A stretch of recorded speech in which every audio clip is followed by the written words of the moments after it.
Of course, sir. I was born ready. Not just for today, but tomorrow and forever. Yung pag-i-English, yung mga ganyan, nilalait ka rin minsan no, na hindi marunong mag-English. Tapos ganyan. naman, ayun nga problema ko. Tapos naman ako ng pag-aaral.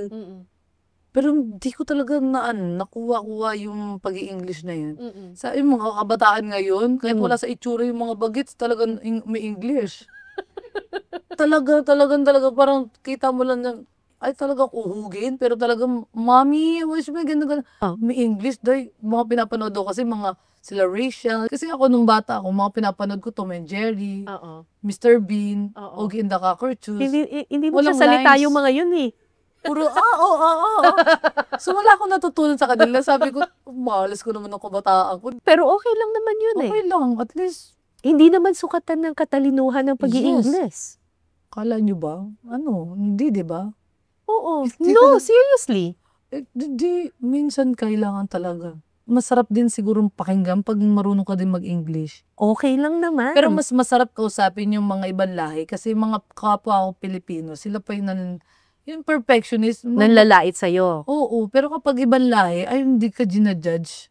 Kung ano Katulad ng co-star mo ngayon. Bakit biglang napangiti? Ha? Ba't parang may wala naman. And then siya din kasi nagturo sa akin. Na huwag ka maiyak kung gusto mo mag-English ka lang. Pero nakatulong siya para yung confidence. Confidence, kasi madami. Confidence kasi noun, confidence. Yun nga hindi ko alam yung verb, noun, adjective. Totoo nga. Babalik nga ulit. Hindi maganda yung naging tutor. Alam mo yan, Diyos ko, nasabi mo lang yan. Promise talaga ha. Aalamin ko siya isang araw. May notebook ako, Miss Cara. Ang pinag-aaralan ko ganun. Kasi pag nag-pretend pa ako ng talitalinuhan, pag nagkamali ako, mas pagkatawanan ako. Basta itong tandaan mo, hindi nasusukat sa wika ang katalinuhan ng isang tao. Sabi ko nga kung ako magiging artista sa ibang bansa, kung gusto ko pipi. Para hindi ako mahirapan sa lines, mag-focus ako sa acting na lang. Di ba? Malay mo naman. Kasi pag hindi talaga makakabuo ng isang sentence sa tama.